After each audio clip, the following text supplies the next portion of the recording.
오늘 이 말씀은 굉장히 유명한 구절이죠. 하나님께서 아브라함이라고 하는 한 개인을 불러내셔서 이제 이스라엘 민족을 이루게 하시고 또한 그것을 통하여 하나님의 큰 구원의 계획을 이루고자 하시는 놀라운 역사가 시작되는 구절이 바로 오늘 구절입니다.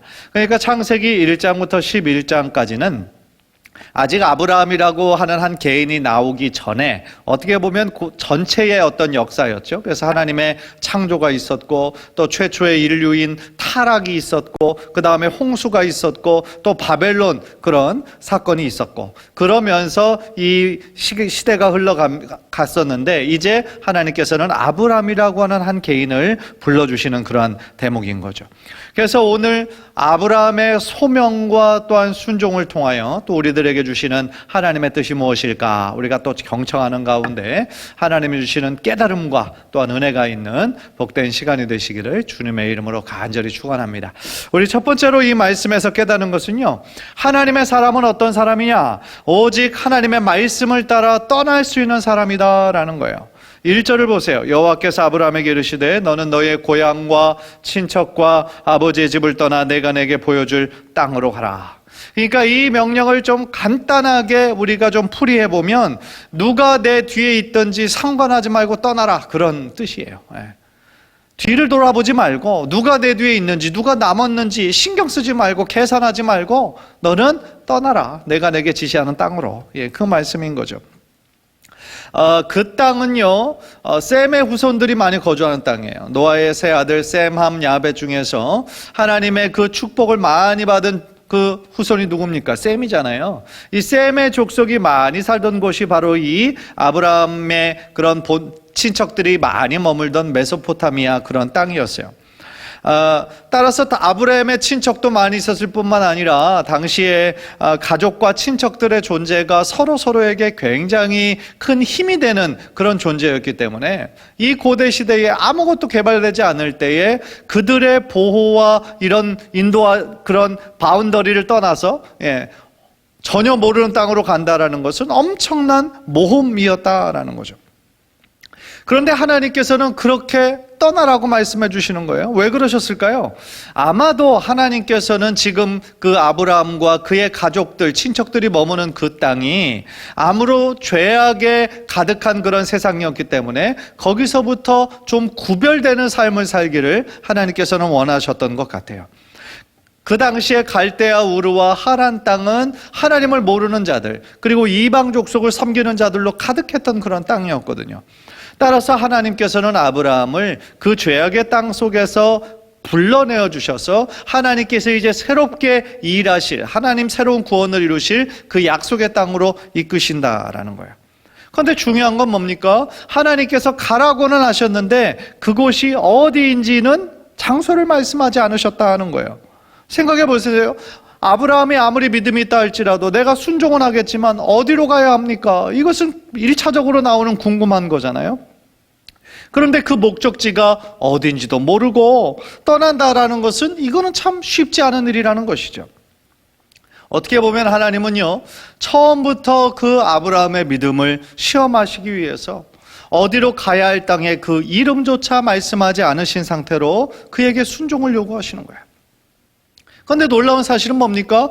갈 데가 어딘지도 알지 못하는 막막한 그런 상황 속에서도 그리고 그 아브라함에 대해 아브라함이 하나님을 향한 믿음이 견고한 상태가 아니었음에도 불구하고 아브라함은 하나님의 그 명령에 순종하는 거예요. 그래서 히브리서 11장 8절은 이렇게 증거하고 있어요.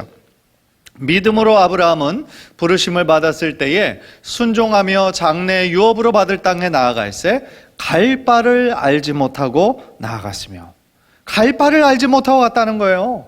어디로 가는 땅 얼마쯤 걸릴지 그곳이 어떠한 곳일지 어떠한 전 지식 정보가 전혀 없는 상태에서 정말 미지의 땅으로 어떻게 보면 미개한 그런 땅으로 지금 가게 되는 거라는 거죠.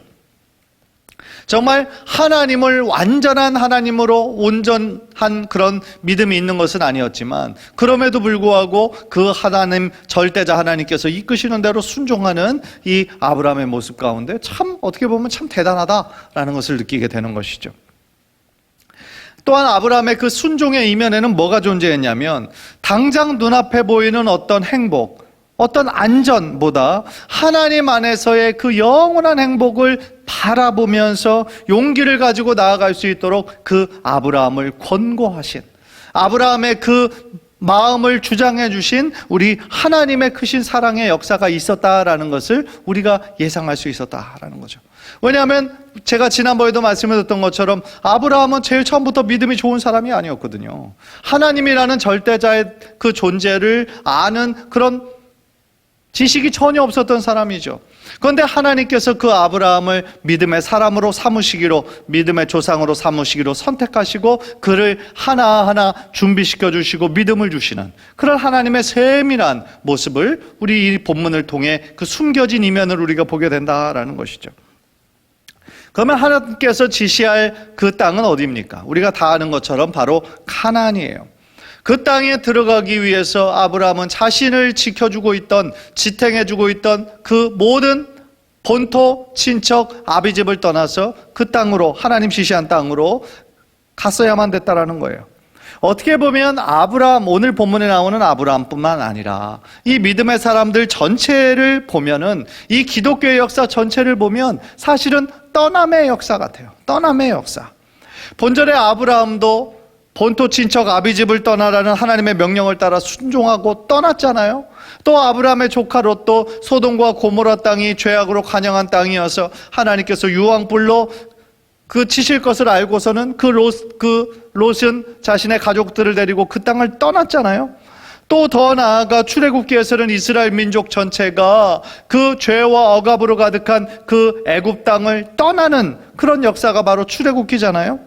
그러니까 그 이야기는 성경에 나오는 믿음의 사람들도 결국은 세상 것에서부터 떠나는, 하나님께서 약속하신 그곳으로 떠나는 그거 역사가 바로 우리 기독교인의 그런 역사다라는 것이죠. 그래서 그것은 더 나아가 보면 우리 크리스찬의 삶도 결국은 이 눈에 보이는 이 세상을 떠나게 되는 날이 있다라는 거죠. 떠나지만 안 좋은 곳으로 가게 되는 것이 아니라 하나님 계신 영원한 하나님의 나라로 가는 것이 바로 우리들의 인생이라는 거예요. 왜냐하면 우리들의 본향은 눈에 보이는 이곳이 아니라 천국에 있기 때문이다라는 거예요. 사실 그런 소망과 믿음과 확신이 우리들에게 있는 것이 너무나 중요하죠. 우리들의 사랑하는 가족들, 친척들, 또한 아는 성도들 천국으로 보낼 때마다 우리들의 마음이 어떻게 보면 인생이 무엇일까? 인생의 본질에 대해서 생각해 보게 되잖아요. 그런데 우리들의 인생은 결국은 만남의 연속이고 떠남의 연속이, 그게 바로 우리들의 인생이 아닌가라는 생각이 들어요. 그런데 이 세상의 어떤 만남보다도 가장 중요한 만남은 바로 우리 인생을 창조하시고 우리들의 인생을 인도하시는 하나님과의 만남이 가장 중요한 만남이라고 할 수 있는 것이죠. 생각해 보세요. 우리가 하나님을 만나지 않았다면, 우리가 하나님을 나의 구원자로 고백하지 못했다면 우리들의 인생이 어떻게 됐을까요? 아마도 장례식에 참석할 때마다 인생의 무상함과 허상함을 우리가 노래했을 거예요. 그러나 우리는 우리들에게 주신 그 믿음으로 말미암아 우리들의 인생이 허망하고 허무하게 끝나는 것이 아니라 바울이 고백했던 것처럼 살아도 주를 위하여 살고 죽어도 주를 위하여 죽는 것이 우리들의 삶의 목적임을 우리는 알고 있다라는 것이죠.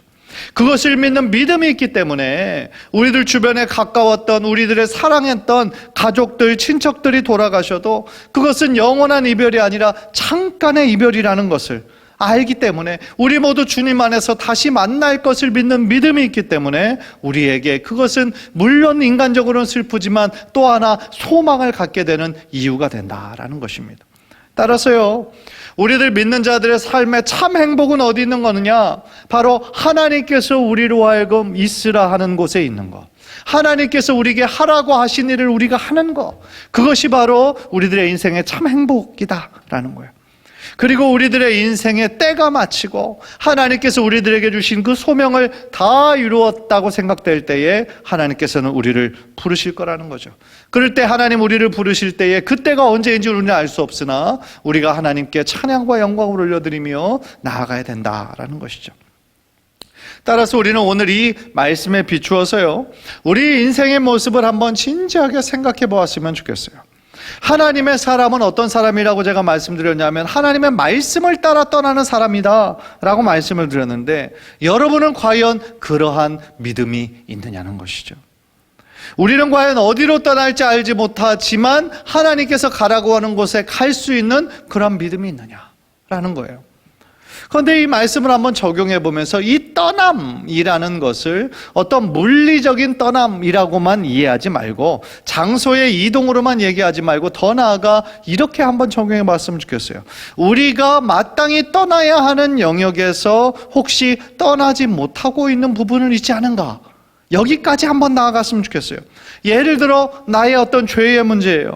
하나님께서 나의 삶 가운데 버리기를 원하시고 단절하기를 원하시고 버리기 원하는 분명한 모습들이 있는데, 혹시 우리가 그것을 떠나지 못하고 그것을 놓지 못하고 있는 것은 없느냐 하는 거예요.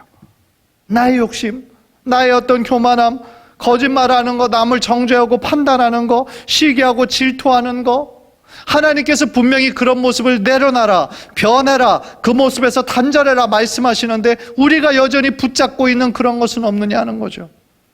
혹시 나의 안 좋은 습관 중에서 하나님께서 보시기에 이것은 참 떳떳하지 못하고 부끄러운 어떤 영적으로 보기에 너무나 안 좋은 그런 것들을 혹시 우리들의 삶 가운데 행하고 있는 것들은 없느냐는 것이죠.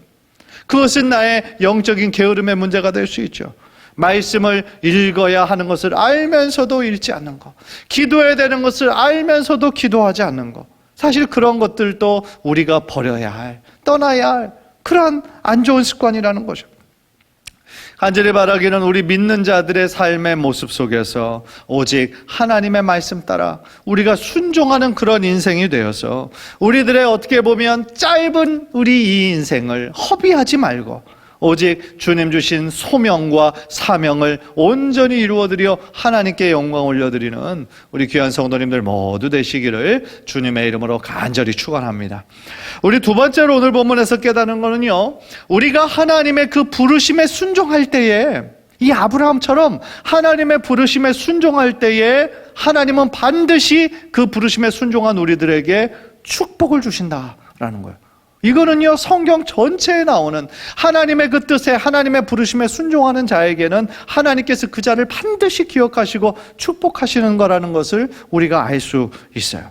2절을 보세요.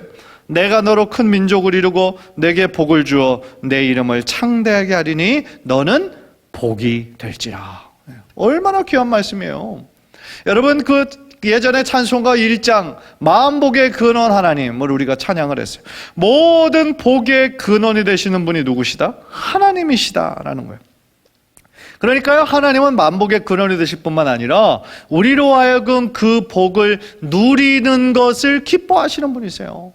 하나님은 우리를 얼마나 사랑하시는 분이시잖아요. 따라서 하나님의 자녀가 이 땅 가운데 살면서 하나님의 축복을 누리면서 살기를 원하시는 거지, 늘 빈궁하고 영적으로도 결핍한 상태로 그런 삶을 사는 것을 하나님 기뻐하시지 않는다라는 것이죠. 따라서요, 하나님의 명령에, 하나님의 부르심에, 하나님의 그 주신 사명에 순종하고 따르는 자에게 하나님은 반드시 그를 복 주고 복 주신다 라는 것을 우리가 꼭 기억해야 될 필요가 있어요. 하나님은요, 우리가 믿는 하나님은 정말 좋으신 하나님이시잖아요. 선하신 하나님이고 신실하신 하나님이시잖아요. 그죠? 따라서 우리 그 믿는 하나님을 우리 애들의 마음에 그 복의 근원이 되신 하나님께서 나로 하여금 하나님의 축복받기를 원하신다라는 그러한 믿음이 그 우리들의 마음 가운데 변함없이 있을 때 우리가 그 하나님을 더욱더 가까이 구하고 찾게 되는 원동력이 될 줄 믿습니다.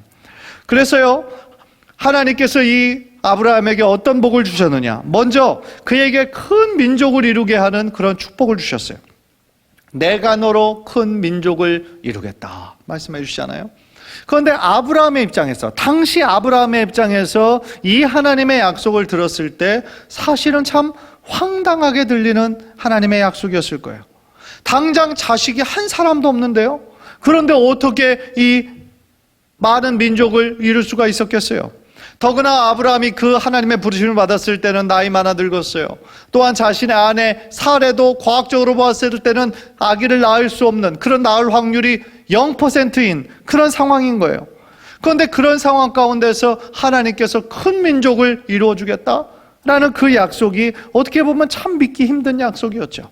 그러나 그럼에도 불구하고 하나님께서 아브라함에게 이런 약속을 하셨다라는 것이 무슨 의미가 있겠어요?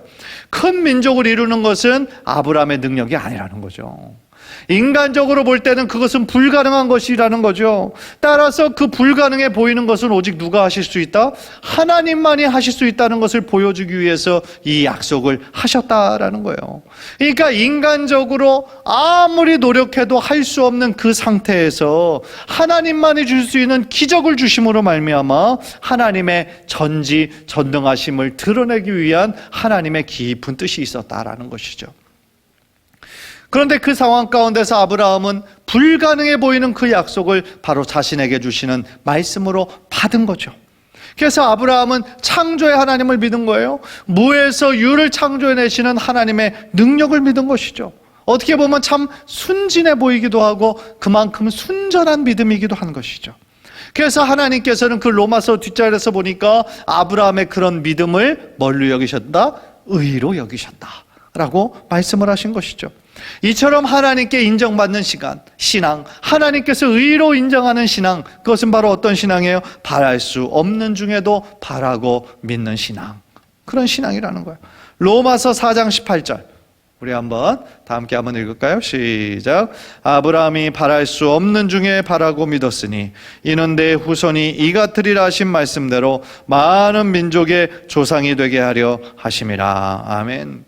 혹시 우리들이 신앙생활을 하면서 지금 우리 정말 합리주의와 또한 과학주의가 또 포스트 모더니즘이 지배하는 이 땅 가운데 살면서 하나님의 그 말씀을 있는 그대로 믿지 못하고 자꾸 어떤 과학이라고 하는 잣대로, 우리들의 이성이라고 하는 잣대로 자꾸 하나님의 그 능력을 제한하려고 하는 그런 우를 혹시 범하고 있지 않습니까?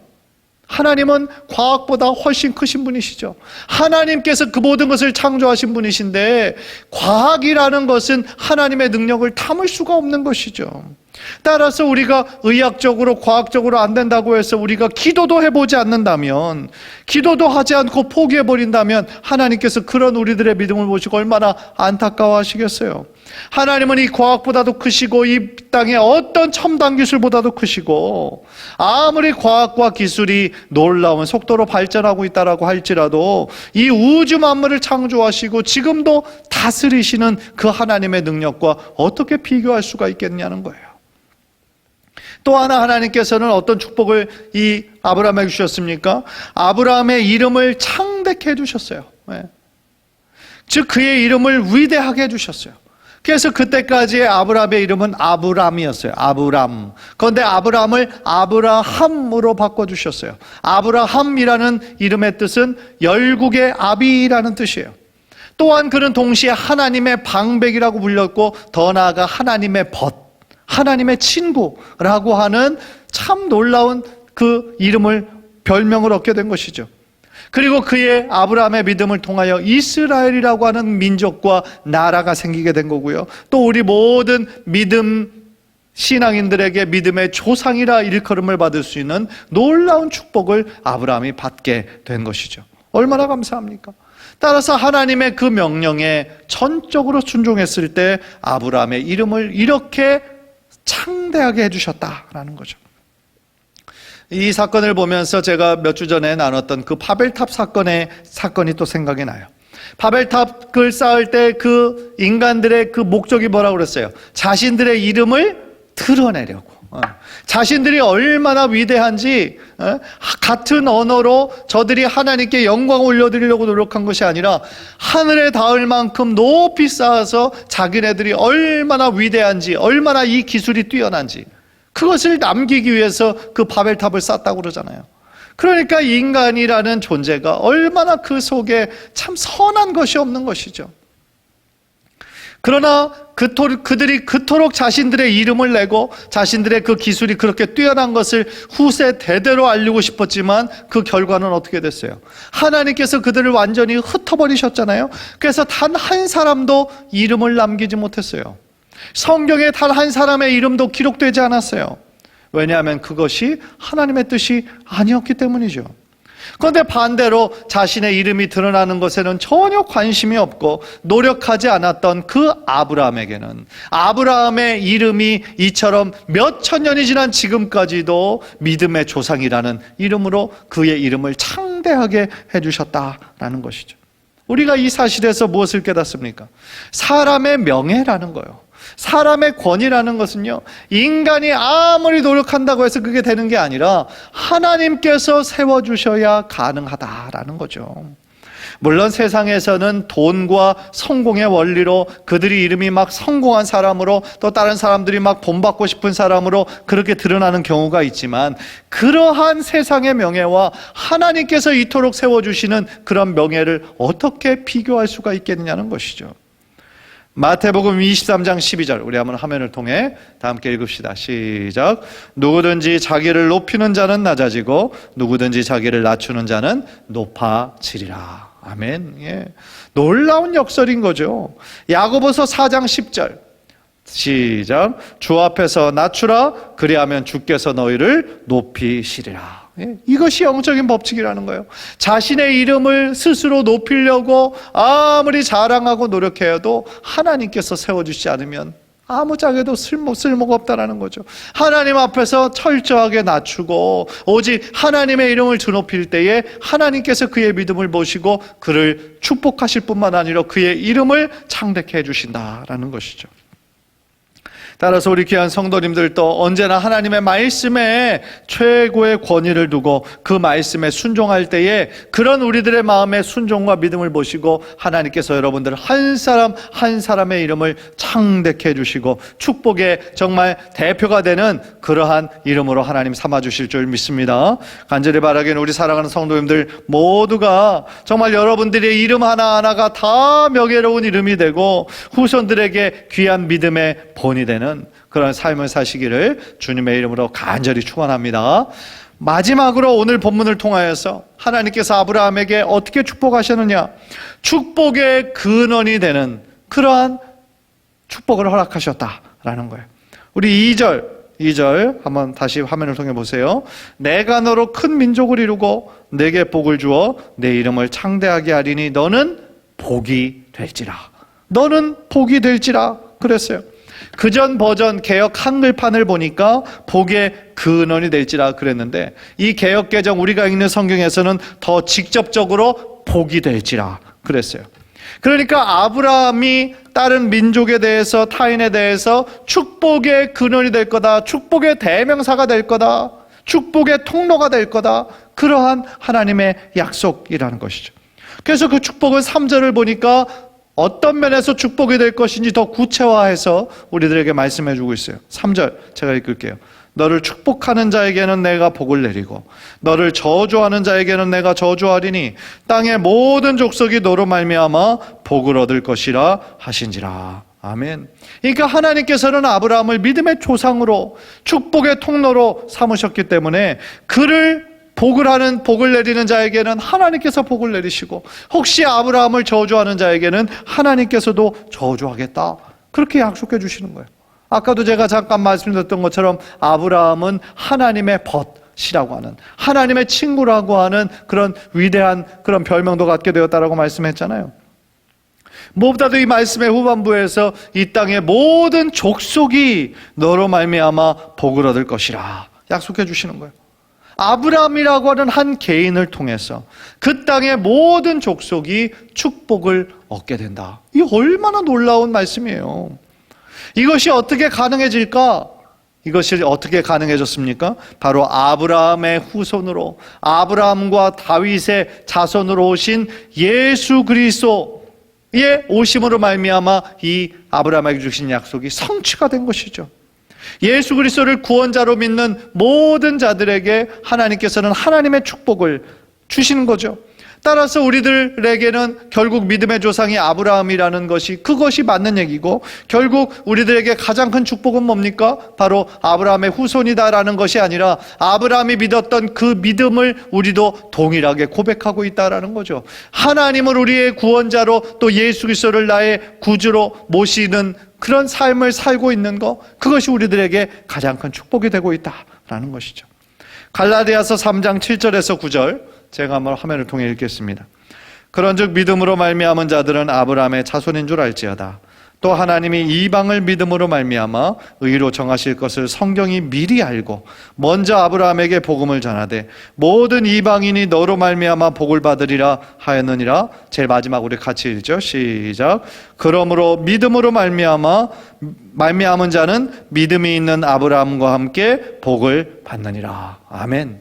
아브라함만 그 축복을 받는 것으로 끝나는 것이 아니라 제일 마지막에 뭐라고 그래요? 믿음으로 말미암은 우리 모두도 믿음이 있는 아브라함과 함께 하나님의 축복을 받느니라. 할렐루야. 예.